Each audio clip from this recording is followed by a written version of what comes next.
The popularity of gladiator games was exceptional. The gladiator games in this building were played for at least 400 years. There's a fascination in the human psyche with violence and suffering.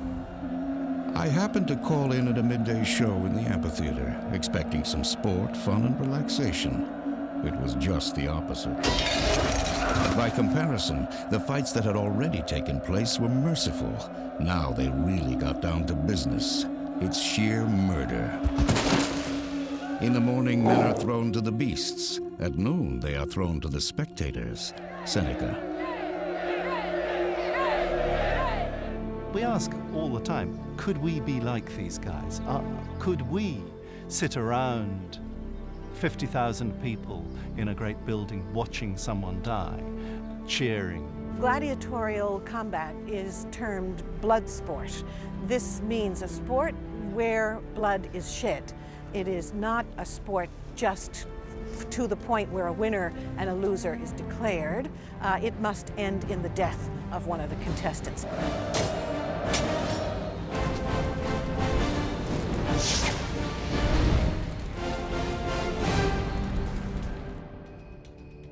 Who were these ancient warriors? Where did these masked men come from, and what kind of life did they lead? In the next hour, we will take you back to ancient Rome and see how one of history's most sophisticated civilizations could also be viewed as one of the most brutal and savage of all time. We will learn of these ancient icons of warfare and see that the bloody spectacles in which they participated make any sporting event in modern times seem tame. How similar are these ancient battles to the death to today's spectator sports? Like the Romans before us, are we instinctively attracted to the same elements of skill, danger, combativeness, and even death that they were? And with the help of state-of-the-art technical wizardry, we'll get a first-hand look at what life was really like for a Roman gladiator, with an exclusive look at Hollywood's newest epic film, Gladiator. I think it's a great old-fashioned yarn that's been really well illustrated and we ain't seen this before. Visionary director Ridley Scott and acclaimed actors Russell Crowe, Joaquin Phoenix, and the legendary Richard Harris share their thoughts on being involved in this Hollywood adventure. I've done some pretty physical stuff, but this is just unrelenting. So join us with some of the world's leading scholars as we learn what was fact and what was fiction in the mysterious and fascinating world of the Roman gladiator.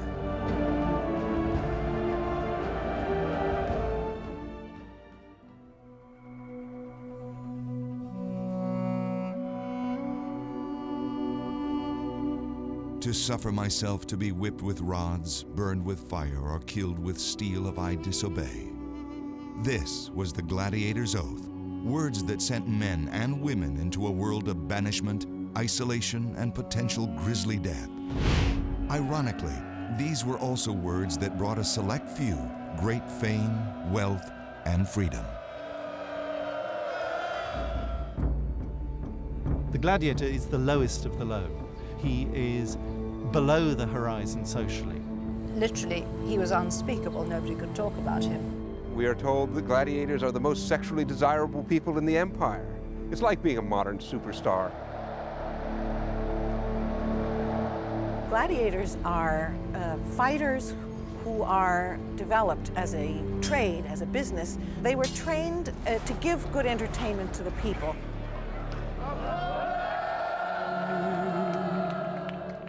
It does people good to see that even slaves can fight bravely. If a mere slave can show courage, what then can a Roman do? Besides, the games harden a warrior people to the sights of carnage and prepare them for battle.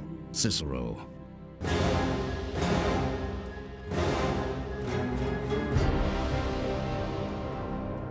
Battle was a way of life in the Roman Empire.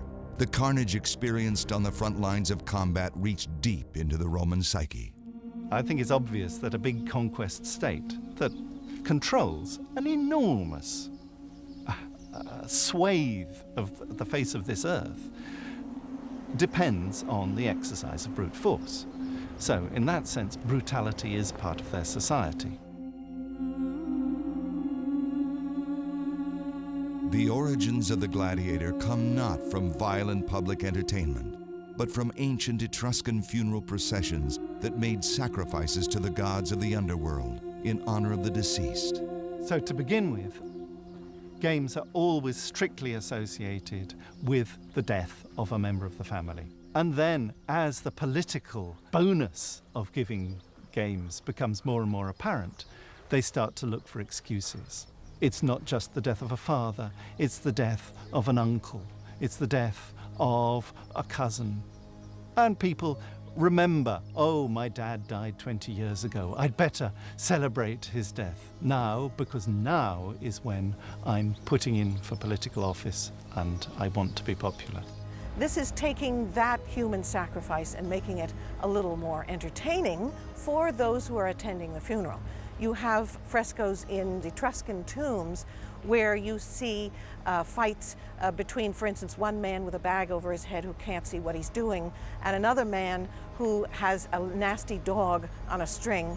And the game is, will the man who can't see what he's doing manage with a big club to beat the other man, or will the dog win? These macabre amusements were the seed that would grow into an industry of spectacles of death that would thrive for centuries.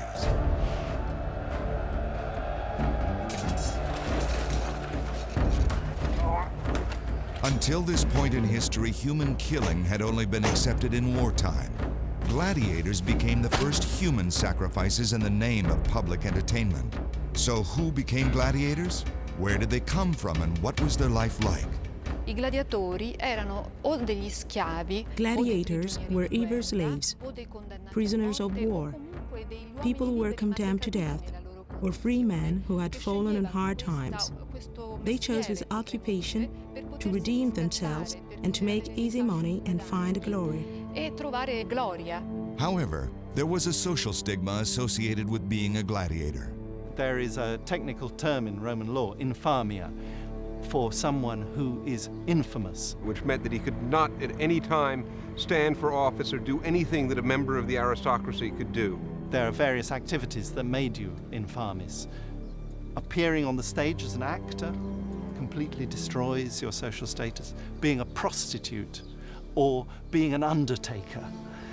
And gladiators are there with those who are completely beneath contempt socially. But the paradox is that gladiators were massively popular. So popular that members of the aristocracy were willing to give up everything for the thrill of the arena, to be a gladiator. For most, it meant certain death. And that's something that the Romans themselves found quite hard to understand. Cicero, for instance, says it's really extraordinary that a man can take the gladiator's oath willingly. You may do anything you want with my body. How can a free man voluntarily say that? In fact, so many Romans of status were attracted to combat, Emperor Augustus was forced to initiate prohibitions on the aristocracy from entering the arena. It should be permissible for no female of free birth of less than 20 years of age, and for no male of free birth less than 25 years of age, to pledge himself as a gladiator, or hire out his services for the arena or stage, except for those who had been consigned by the deified Augustus. Roman Senate. One of the most interesting issues connected with the amphitheater, in fact, is the dual status of the gladiator. On the one hand, removed from polite society, and on the other hand, the superstar. It's something that the state felt very uncomfortable with, but it may be a measure of just how profoundly important the games were. The state could remain uncomfortable with it for centuries. There was no way of changing the system. Another reason that a gladiator's life may have been so attractive was to avoid mandatory military service, a service that could last up to 25 years. If you became a gladiator and survived, you could expect to retire in about 5 years. The official perks of a gladiator are none too great. Obviously, you live a fairly hard life. Unofficially, of course, you are a superstar. Free people were drawn to it by the money. The amount that you could get per appearance was really quite high. The lowest category of gladiator that we know of could get something like 3 times the annual wage of a person in the Roman Empire for a single appearance, and that's if he'd never done it before. A very talented gladiator, an experienced gladiator, could get 12 times the annual income for a single appearance. There is also the element of sexual attraction, that gladiators are stars in their lifetime. Juvenal, the writer of satires, has an entire satire about the awfulness of Roman women. And he says one thing is, these great aristocratic women just go and sit in the games and lust and drool over gladiators. You look at the gladiator, he isn't even handsome. His nose has been hacked off. It doesn't matter. He's a gladiator. She wants him. Just like today's sporting events, fan clubs existed for the more popular stars, and you could buy action figure dolls of your favorite gladiator thousands of years before Michael Jordan. A famous and successful gladiator would have this following that believed that there was something magical about his name, so that a later generation of gladiators might also take that same name. They took these stage names, names like Flame, and some of them were quite the opposite, calling yourself Pearl or Violet, which presumably was meant to lull the opposition into a sense of false security. I mean, if you're fighting against somebody called Pearl, you probably think you're going to beat him. A lot of gladiators have very similar names, names drawn from Greek mythology, or names which are symbolic of speed or quickness. We can hear of people who would call themselves Achilles or Diomedes, who are great stars.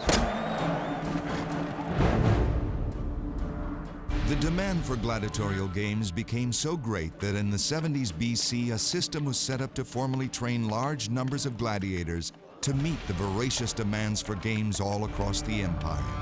It's then in the 1st century BC that the aristocrats in Rome are sending orders for hundreds of gladiators to put on at any one show. By the time it's Caesar or Augustus giving games, you get up to thousands. Julius Caesar is credited with bringing the spectacle, as it was called, to the masses. He created gladiatorial schools known as ludi that housed up to 2,000 gladiators and were owned by the emperor.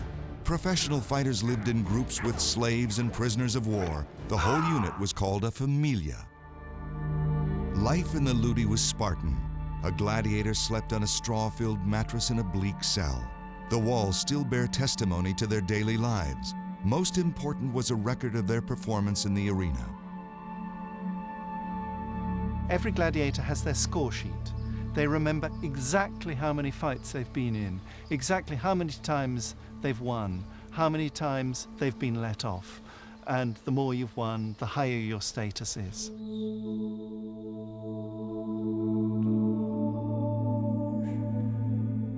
One of the largest and most active schools was based in Pompeii until it was buried by the Mount Vesuvius volcanic eruption in 79 AD. In the 18th century, archaeologists excavated some of the most perfectly preserved gladiatorial artifacts we have today. This archaeological gold mine gave a first-hand glimpse at pristine examples of helmets that featured intricate depictions of famous Roman battles. These helmets have rarely been seen outside of their display at the Museum of National Archaeology in Naples, Italy. It is thought that this elaborate armor was another reason many were drawn to the sands of the arena. Also found were gladiator shields, shin guards, armbands, and various weapons used in the heat of battle almost 2,000 years ago.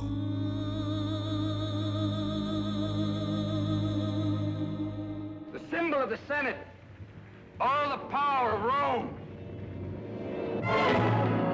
It was also in this region that in 73 BC, history's most famous gladiator, Spartacus, led a revolt of slaves and peasants that would change forever the way Roman authorities handled gladiators. Spartacus's rebellion is triggered by the fact that he absolutely rebels against being turned into a spectacle. He doesn't mind risking his life, but he won't be a spectacle, and that must have been a problem above all for these prisoners of war. Holed up in the crater of Mount Vesuvius, Spartacus defeated 9 Roman commanders before he and his clan were slaughtered after 2 years of fighting. From then on, gladiator training camps were guarded 24 hours a day, and groups of men who spoke a similar language were separated.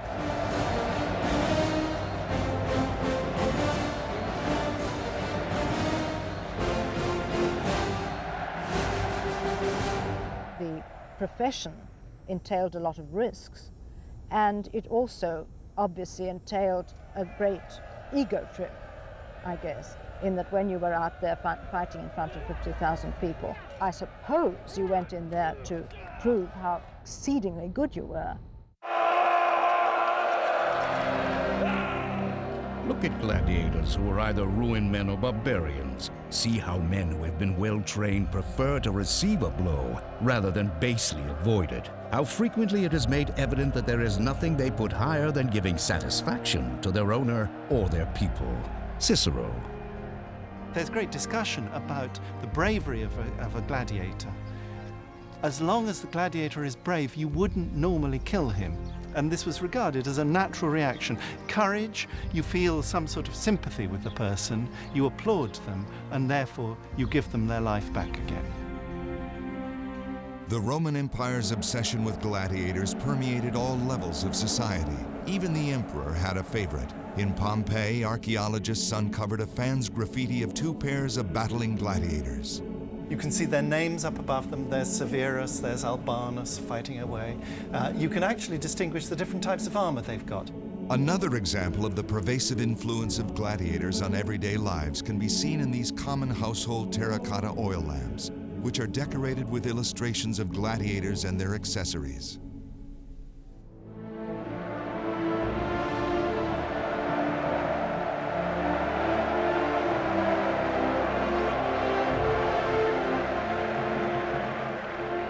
Contrary to popular belief, the most successful gladiators were rarely killed. They were too expensive. Too much money had been invested in their training and promotion. The pinnacle of a gladiator's career was if he was awarded the coveted wooden sword, often presented by the emperor himself. With this trophy, the gladiator would be given his freedom.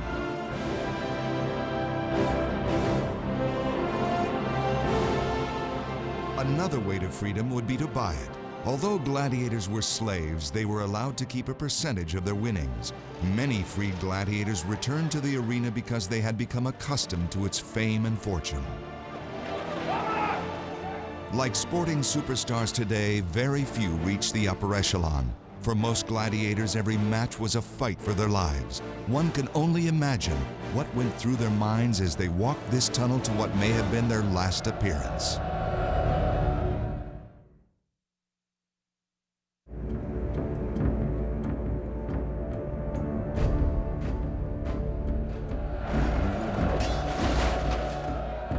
See in the Colosseum is a symbol in many ways of the values of Roman life. As in all societies, the way that people go about their entertainments is perhaps the best way to begin to look at them and begin to understand what's in the back of their mind. It seems to me that what the Romans regarded as the absolute pinnacle of their civilization is something that we recognize as being thoroughly repugnant and inhumane. And I think it's very important for us to look hard at why the Romans thought what they were doing was acceptable and in fact something to be proud of. At the sight of blood, he drank a deep draught of it in all its monstrous horror and could not turn away. Instead, he lost his reason at the sight of it and took great gulps of madness. He had no idea what he was doing, but he was enchanted by the evil spectacle and became drunk on the blood-stained pleasure. Plutarch. By the 1st century AD, the games had become firmly embedded in the Roman culture. Across the empire, thousands of amphitheaters had been erected for local events. It's very dangerous to think about the Colosseum as though it were the exclusive focus of amphitheater interest, because every little city of any pretension throughout the empire had some kind of space where they could put on these spectacles.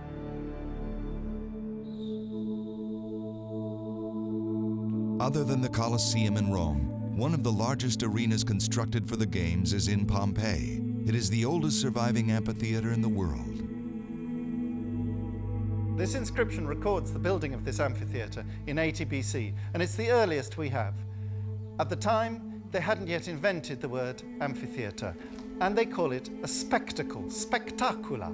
And the inscription says, Quinctius Valgus and Marcus Porcius, the two top magistrates, built it for the colony as a spectacle, and they dedicated it to their fellow colonists in perpetuity. As was the case with the funeral games, there were personal and political motives for local leaders to sponsor spectacles.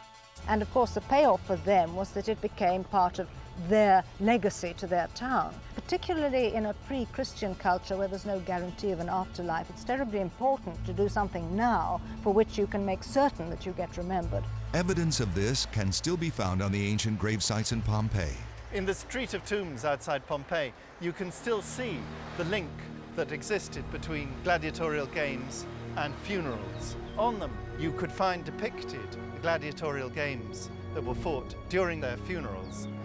The beating heart of Rome is not the marble of the Senate, it's the sand of the Colosseum. You bring them death, and they will love him for it.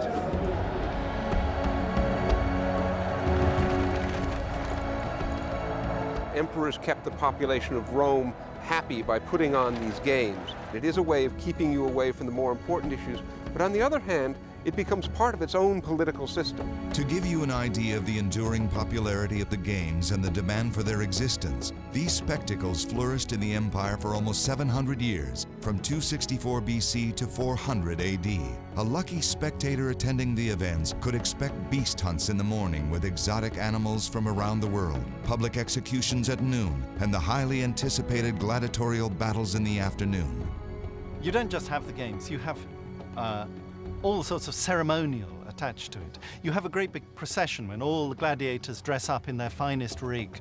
You have a band, music playing, processing down the streets, arriving in the amphitheater. And in the gate, they would go around the arena several times in parade. They would have a warm-up session. And then after that, they would file in front of the emperor sitting in his box, and then they would declare how they wished to fight, either to the first wound or to the death. It's essential to have as much variety as possible in the games. You don't just want gladiators.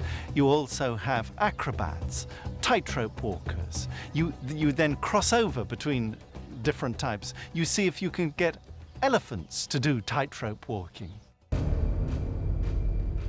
And in 63 AD, a new attraction was added to the games.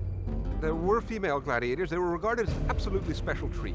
I mean, they're sufficiently rare that you would advertise them up front as something spectacular that you were going to have in the show.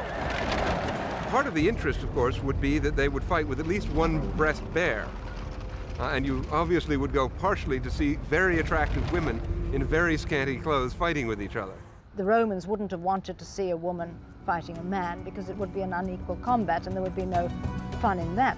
These unusual combatants, such as Amazonia and Aquileia, remained in vogue for more than a century and a half before Emperor Septimus Severus had all female gladiators banned in the year 200.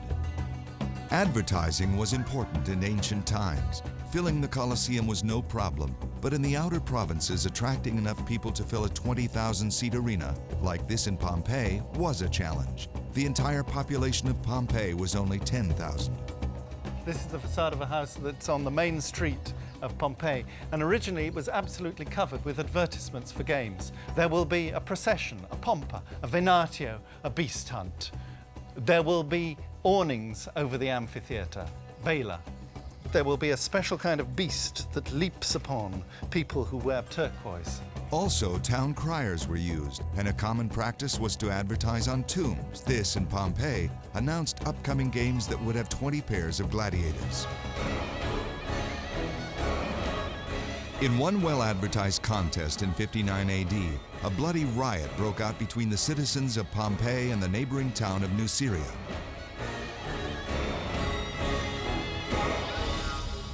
Because of this incident depicted in this famous fresco now in Naples, all future games were banned in Pompeii. So why were the games so popular? In addition to the thrill of watching blood sports, the average person could sit in the same building as his local leader. In Rome, this meant the emperor himself. They want to know, what's the character of this guy?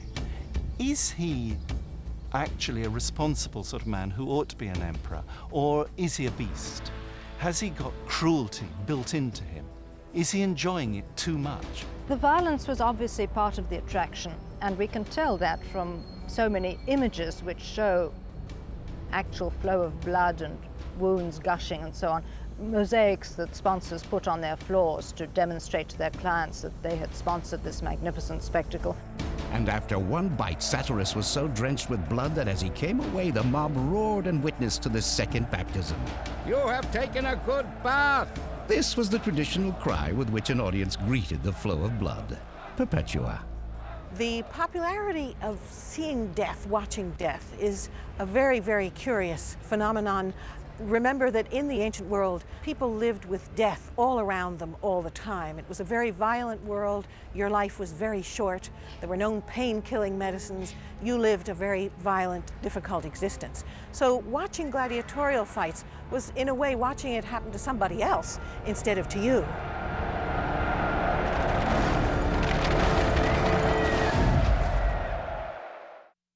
Blood sports meant more to the Romans than watching brutal killings. There was also a great fascination with the different armor and weapons of the gladiators and how well they stood up against each other.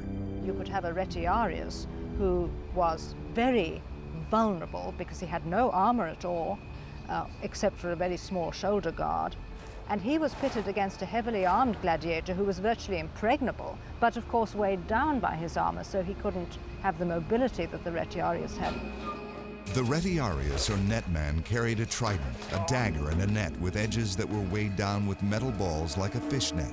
His likely opponent would be a murmillo gladiator, sometimes referred to as a fishman, because his processional helmet had a fish on it. These two types were representative of the two major categories of gladiators.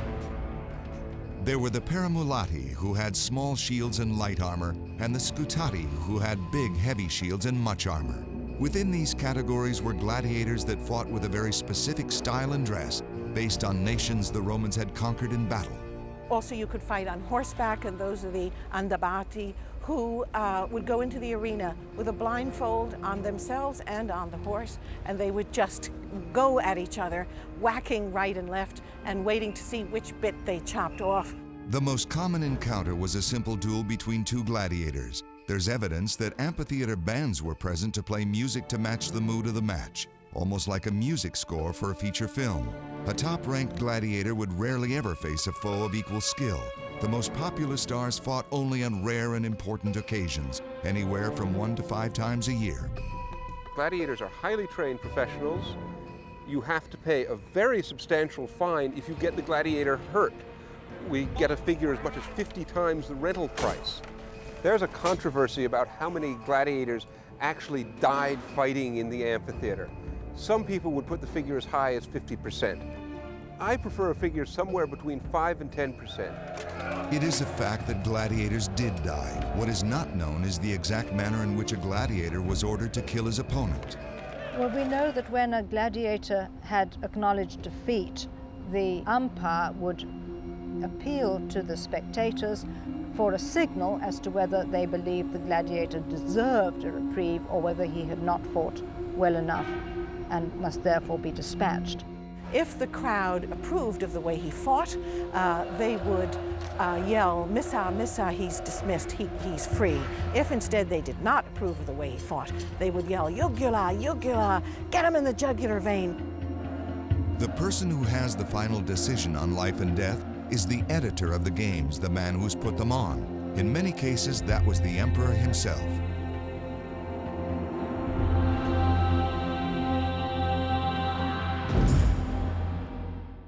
We know for sure that when the gladiator is defeated and asks to be let off, the sign of surrender is putting up a finger or a hand. The literary sources describe the gesture that the man who's giving the games make, and they say pressing his thumb or turning his thumb. Was it thumbs up means you're all right, or was it the other way around? And what happens is historically a decision is made by filmmakers,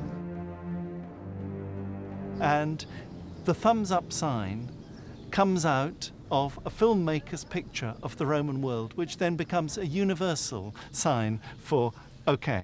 Occasionally, a gladiator was finished off by a man he had previously spared. There is an epitaph to a fallen gladiator in which he advised those who came after him to beware. It read, "Take warning from my fate, give no quarter, whoever the fallen may be." And in many cases, a gladiator who wanted to go out with dignity, who wanted to go out with courage, would simply tilt his head back and expose his jugular vein for this slice. Other times they would be stabbed, and then the winning gladiator would put his foot on top of the body of the one he had just conquered. Another spectacle which drew big crowds was the beast hunt, featuring wild animals from all reaches of the Roman Empire. The animals were stalked by professional hunters called Venatores. In many ways, the amphitheatre was a universal zoo. There was no way the average Roman could get over to North Africa and see a crocodile for real, or rhinoceros or something, but you could see these in the amphitheatre, and there was a tremendous interest in how they worked, how the animals actually behaved, how fast they could run. A wide variety of animals were brought in. We also have zoos outside of Rome specifically for fierce animals, where they would be raised. And so you'd have your leopards, your lions. Clearly gazelles were very popular. Ostriches were very popular. In fact, some animals would reappear from entertainment to entertainment. We know that there were particularly ferocious bears who people would come to see, and they would have names like Fierce, Nasty, Death, etc. The other events of the day would include public executions of condemned prisoners and Christians. All these public displays served a common purpose for the Romans. We look at the conflict between man and beast and think about how this represents a control over nature. And then, of course, when we look at the execution of criminals, what you see there is, again, society taking on its enemies. And the totality of the display, the control over nature, the control over your enemies, the valor of the combatants, is what seems to have excited the Romans. We know that execution in antiquity was always public, partly for deterrent purposes, partly so that the public could see that proper retribution was being taken. The total carnage of humans and animals was staggering. On the opening day of the Colosseum, it was reported that 5,000 beasts were disposed of with the right degree of cruelty.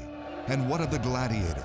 How must it feel as one is about to enter an arena with 50 to 80,000 people all there to witness the fight for life or death? There's got to be a tremendous amount of adrenaline running through your veins as you step out there and face the person. And of course, every once in a while, people completely lose it and run away. It was quite common for prisoners to commit suicide rather than face certain death by sword or beast, not for fear of death, but for the humiliation of being killed as a form of entertainment. The games took a quantum leap in size, scale, and savagery when gladiators took to the sands of the House of Death.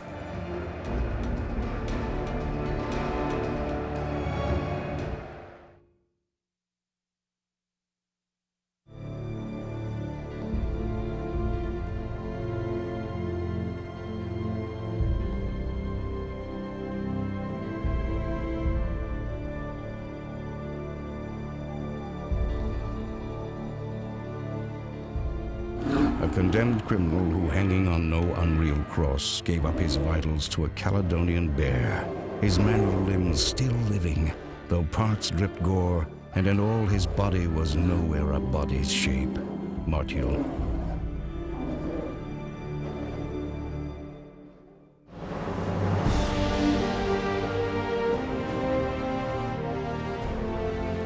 Provincials from very, very far afield would make the pilgrimage to Rome to see the greatest amphitheatre and the most extravagant spectacles, hopefully in the presence of the one person who ruled the world, namely the Roman emperor.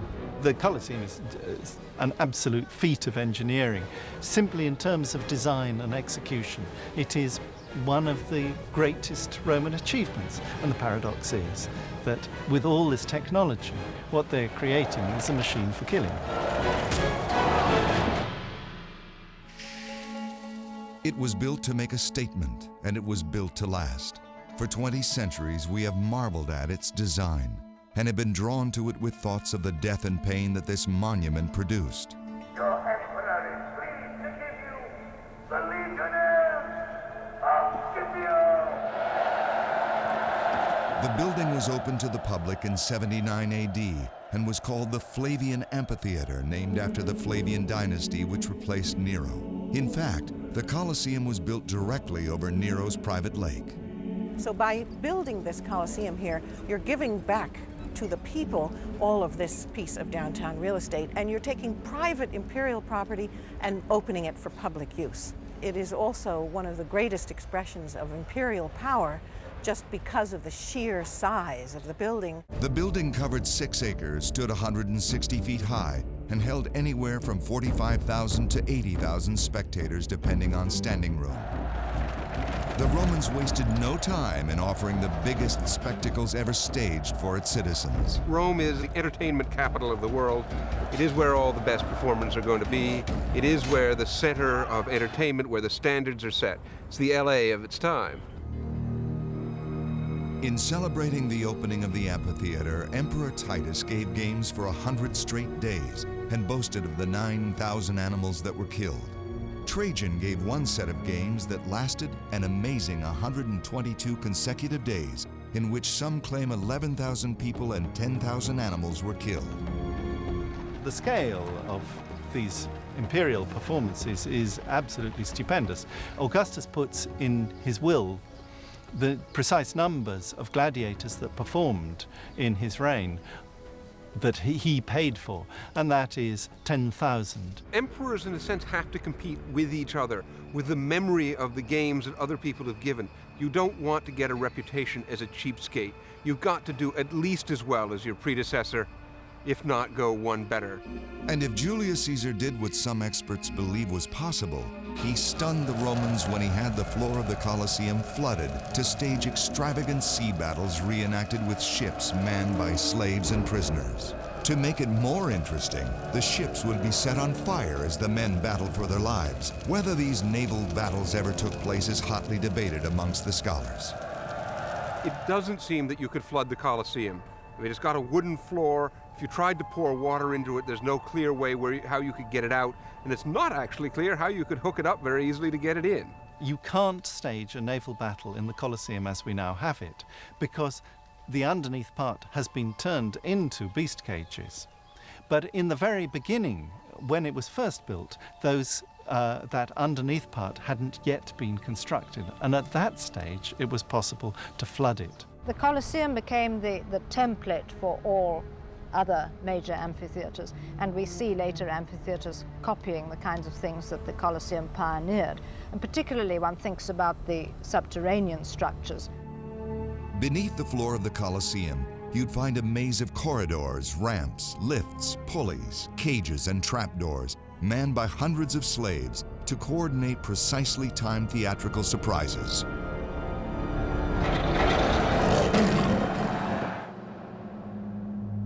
The best example of these inner workings below can be found in a surviving ruin in Pozzuoli, Italy. We're actually underneath the arena in this enormous vaulted space, 2 stories high, containing the cages for the wild animals and for the gladiators, who could be let out and sent up through a series of trapdoors to emerge on stage up above us.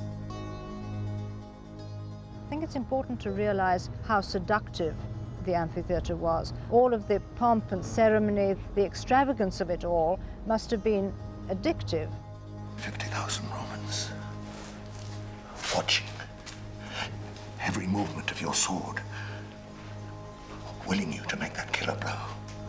Perhaps the main thing is the sudden sense that you get when you enter a building like that of being part of a suddenly created society that has come there with a common interest. And a shared passion even prompted some emperors to enter the arena. Emperor Commodus would get into the arena, both in gladiatorial fights and also in fighting directly wild animals. This was much appreciated by the crowd. It was a sort of extra beyond the programmed spectacle. Commodus is a huge, heavily muscled person with a thick neck who, it was rumored, might possibly be the son of a gladiator and the very promiscuous wife of Marcus Aurelius, Faustina. By 2 AD, Rome was home to 1 million people from all over the globe. When it came to entertainment, the games of the Colosseum appealed to all. They can't simply go to the theatre and listen to something in Latin or Greek because they don't necessarily all speak Latin or Greek. Gladiatorial games are wonderfully accessible for everybody, no linguistic barrier. And it's something they can all appreciate, can all participate in. Next to the cost of maintaining the massive Roman army, staging these extravagant games was the most expensive venture for the empire.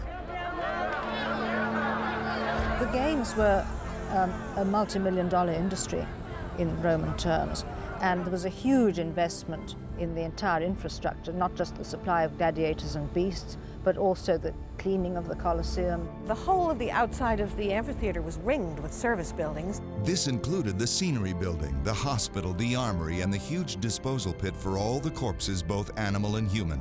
In addition to financing the personnel in all these departments, hundreds of sailors were employed to man the huge awning that shaded the arena. Spectators were treated to free bread and tokens that could be cashed in for large gifts, even real estate. Amidst the 20 centuries of trash, an excavation of a Colosseum drain in the 1970s uncovered other tokens that were used for a more sinister purpose. And among this refuse were also found little lead tokens which had been sold to people with the name of the gladiator that the person wished to die. And so these are sort of bad luck tokens, much like a sort of voodoo doll. The scale of the killings in the arena increased dramatically. Trajan boasted of 5,000 gladiators in the ring at one time, and the persecution of Christians reached alarming heights. Yet even this didn't satisfy the public's bloodlust. The Romans, the more they watch, the more they see people being killed, the more used to it they become, and the more indifferent to it morally they become. This insatiable thirst for blood had to come to an end, and it did. But the connection of violence and public entertainment has continued to thrive and can still be found in modern sports today.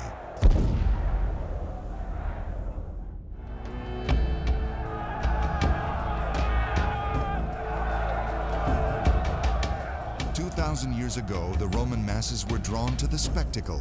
Today, Hollywood creates its own spectacle. Along with trapdoors and chain combatants, it uses advanced computer-generated imagery. Gladiator's life is extremely dangerous.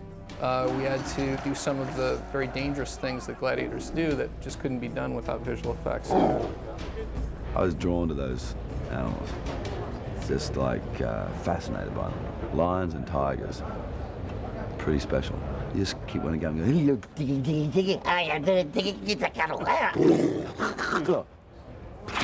You've got to be constantly aware, remind yourself what you're dealing with. Because if he gets a hold of you, you'll be dead in a second.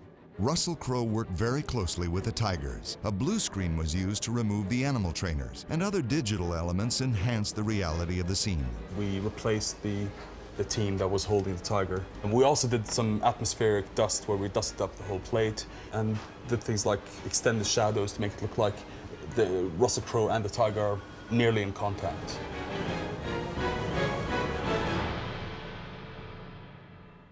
Where I enjoy myself most, I think, is creating worlds.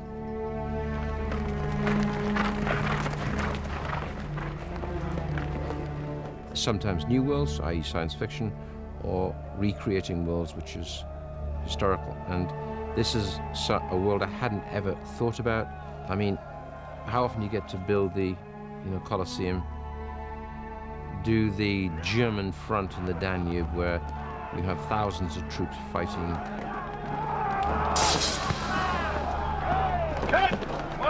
One more. You suddenly realize when you actually do these films, every move is like not moving 10 people, but it's like moving, can you move those 1,000 people over there? Because the light's changing. Royal box. Right.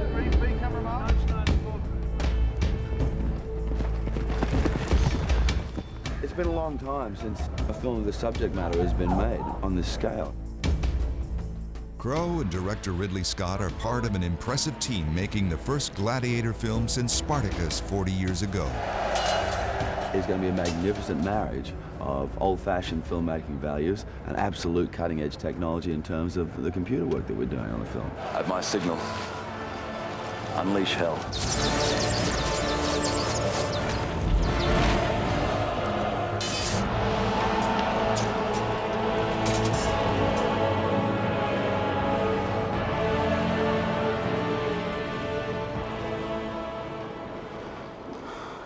You have proved your valor yet again, Maximus. He's the general of the army and is the hero of our story. Well, Max goes on a very strange journey because at the beginning of the film, he's the general in the army who doesn't really want to be there anymore. How can I reward Rome's greatest general? Let me go home. Richard Harris portrays Emperor Marcus Aurelius and Joaquin Phoenix his son, Commodus, the heir apparent to the Roman Empire. Have I missed it? Have I missed the battle? You have missed the war. I've always been envious of him. He's a man of honor and great inner strength. Clearly, Marcus Aurelius would have preferred Maximus as his son. The Marcus Aurelius character is, conscious of the fact that his son is, in quotes from the film, is not a moral man. So the son's assumption that he would step into the shoes of his father was absolute. So it begins where the father says, "You will not be emperor." Which wiser older man is to take my place? My powers will pass to Maximus. But Commodus had other plans for the general and his family. Right until dawn. And then execute him. Look at me! Promise me that you will look after my family. Your family will meet you in the afterlife.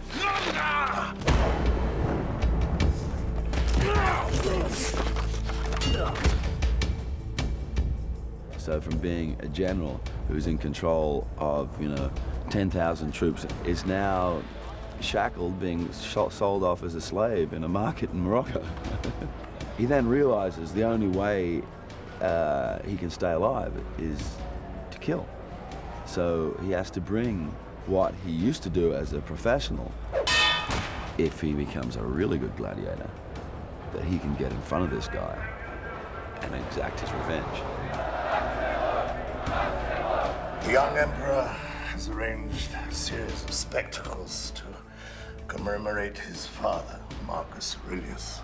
Well, that's the whole irony of the story, is that the very games he wants to bring, his whole idea of getting the masses to respond to him, is what ultimately brings his nemesis to Rome. You will remove your helmet and tell me your name. My name is Gladiator. Father to a murdered son, husband to a murdered wife. And I will have my vengeance. Today I saw a slave become more powerful than the Emperor of Rome. We think that it's so beyond our comprehension that we can't understand how 80,000 people could watch people wave swords at each other in the Colosseum. On the other hand, you turn on television nowadays any day of the week and you'll see wild animal attacks, advertisements for people being washed away in floods and what have you. Basically gladiatorial contests, whether it's one-on-one boxing, American football, bullfighting, soccer. There's a funny kind of parallel to that. And was it any different from then other than the fact that people died? No, fundamentally it's the same. Constantine the Great banned all gladiatorial contests in 325 AD, but they continued until 500 AD. Scholars have many theories as to why the games ended. The influence of Christianity, the prohibitive costs of importing exotic beasts, and finally, the spectacles simply lost their social purpose. However, 2,000 years after the demise of this popular public entertainment, we still ask the questions. Could we be like it? Or are they completely different from us? Are they monsters? Did they work differently as human beings? And I think we know that there's a bit in us that is absolutely there with the Romans. We could be like them.